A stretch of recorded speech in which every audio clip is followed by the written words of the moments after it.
Day, comment allez-vous les amis? Eh ben moi ça va super bien. Combien d'entre vous rêvent de passer leur retraite au soleil, voire toute l'année, au Cambodge?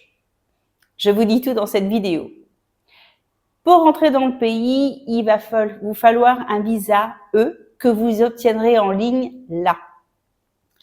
Ce visa E peut être renouvelable au bout de 30 jours. Donc, ce que vous allez faire, vous allez contacter un agent, essayez de le faire avant d'arriver, comme ça vous connaissez les délais. Tous les agents sont différents, mais comptez au moins une semaine quand même. Pour renouveler ce visa et le transformer. Vous avez plusieurs possibilités. Vous pouvez juste le renouveler d'un mois, mais si vous voulez un vrai visa retraité, c'est un visa d'un an qui coûte 295 $. On vous demande très peu, juste d'avoir 55 ans, ça c'est facile à prouver. Venez quand même avec un certificat de naissance, même si moi on m'a jamais demandé, on m'a juste demandé mon passeport, mais sait-on jamais, je préfère avoir plus de papiers. Je pense que c'est l'habitude de la France et de la bureaucratie qui fait ça, et en fait que tout soit simple et facile à l'arrivée. Ils vont vous demander 2 photos d'identité, vous pouvez les faire ici dans le pays, c'est pas un souci. Et pour un visa d'un an, il va falloir pouvoir justifier d'un contrat de location d'au moins 6 mois. Donc, à vous de voir si vous pouvez élire domicile dans un hôtel, ce qui est possible des fois, ou alors si vous allez prendre un appartement.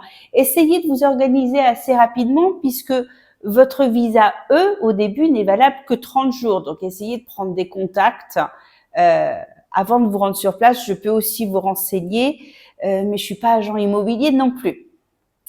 Donc, une fois ce visa acquis, les seules choses que vous avez à faire, c'est le renouveler une fois par an. Ne les laissez pas expirer parce que ça peut être compliqué. On peut vous facturer en fait ce qu'ils appellent de l'overstay. Quand on est resté trop longtemps dans le pays sans être en règle, ça serait dommage. En ce moment, ça coûte 10 $ par jour. Donc, c'est un petit peu bête.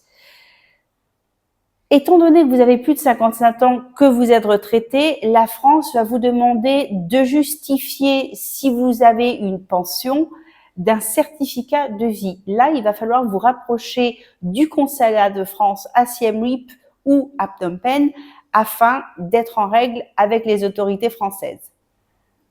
Pour le moment, le Cambodge ne demande toujours pas, contrairement à ses pays voisins, de justificatif de revenus ou même de certificat de santé. Mais je pense que ça ne va pas tarder à arriver, vu comme tout a l'air de se compliquer en Thaïlande depuis un an et demi.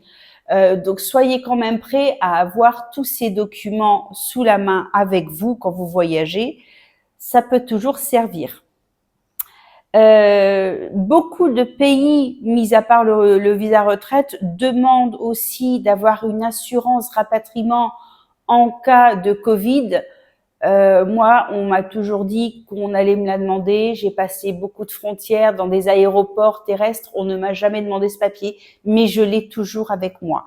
Normalement, dès que vous avez une assurance voyage, attention, c'est pas forcément l'assurance que vous avez avec votre carte de crédit, mais l'assurance voyage vous issue un de ces certificats.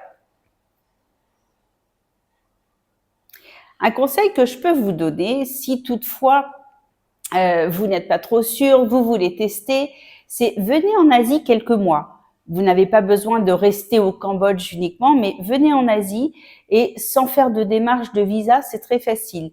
Dès que vous atterrissez en Thaïlande en tant que ressortissant français, vous avez forcément 60 jours sans visa à demander. Il vous tamponne automatiquement dès que vous arrivez à l'aéroport. Si toutefois vous voulez aller au Laos, vous faites le visa très rapidement aussi, frontière terrestre ou à l'aéroport en arrivant au Laos, et ça vous coûte 30 $ pour 30 jours.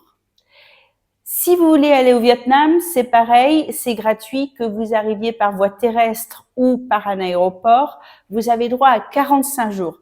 Donc tout ça, ça peut vous permettre de vous promener d'un pays à un autre, de voir ce qui vous plaît, où vous avez envie de rester un petit peu plus longtemps, et après, vous transformez vos visas selon les lois en vigueur dans le pays désiré.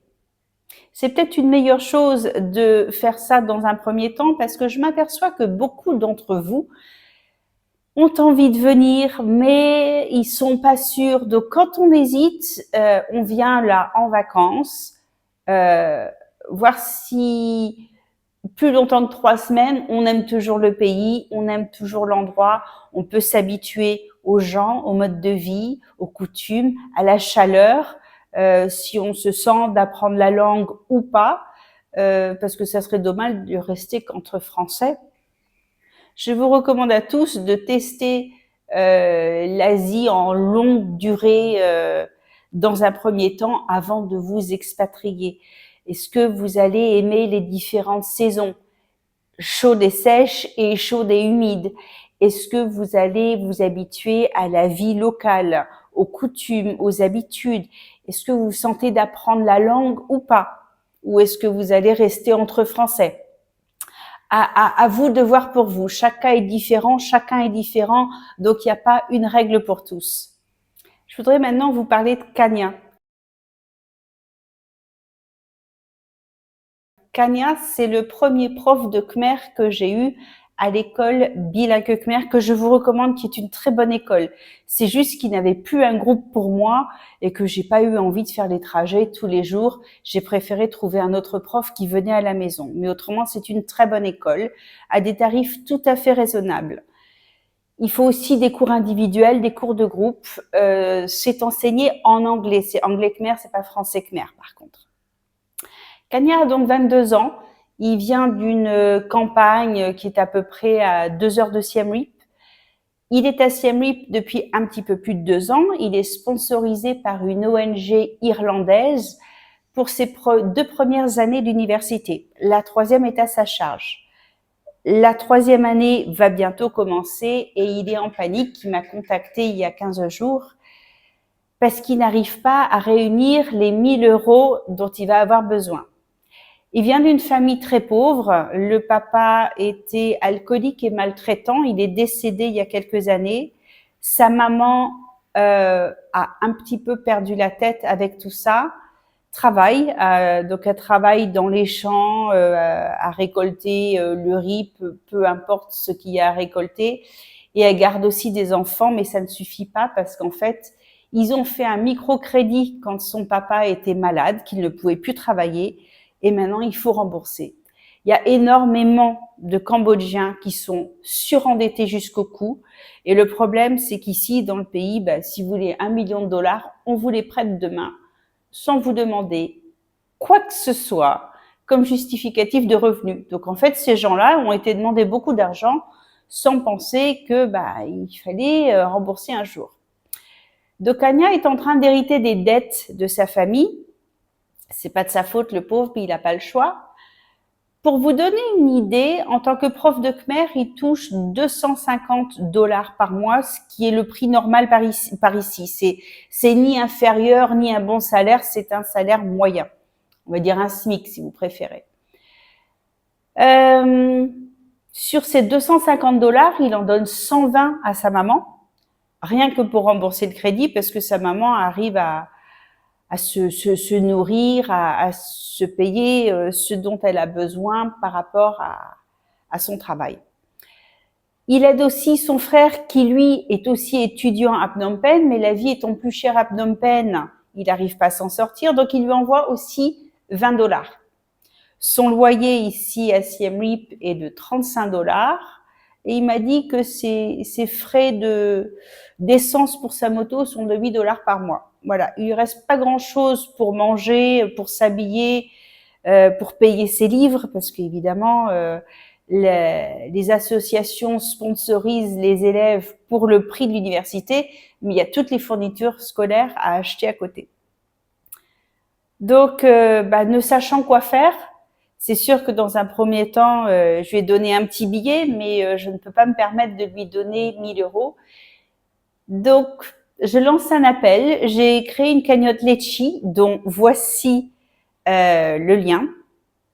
Si toutefois, vous avez envie de donner ne serait-ce qu'1 €, ça peut aller très loin dans un pays comme le Cambodge. hein. Son loyer mensuel est seulement de 35 euros. Donc même si chacun donnait un petit euro, ça changerait énormément de choses pour lui. Le problème, c'est qu'il y a énormément de gens comme ça au Cambodge et que on peut pas aider tout le monde, je le sais.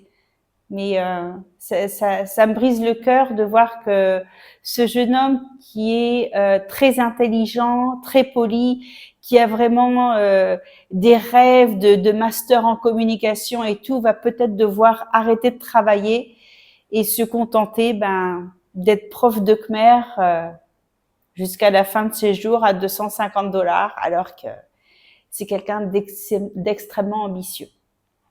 Voilà, j'espère que je vous ai pas sapé le moral, mais c'est aussi la réalité du Cambodge. C'est pas que les cocotiers, les maillots de bain et les temples. Il y a aussi des gens qui essayent toujours de sortir d'un génocide et qui ont beaucoup de problèmes derrière eux qui ne sont pas résolus. Je vous prépare pour la semaine prochaine une vidéo sur la fiscalité pour les retraités français au Cambodge. Je vous souhaite une bonne semaine, les amis. N'oubliez pas de liker cette vidéo et de vous abonner à ma chaîne, ça me fera grand plaisir. Et je vous dis bye bye et bonne semaine.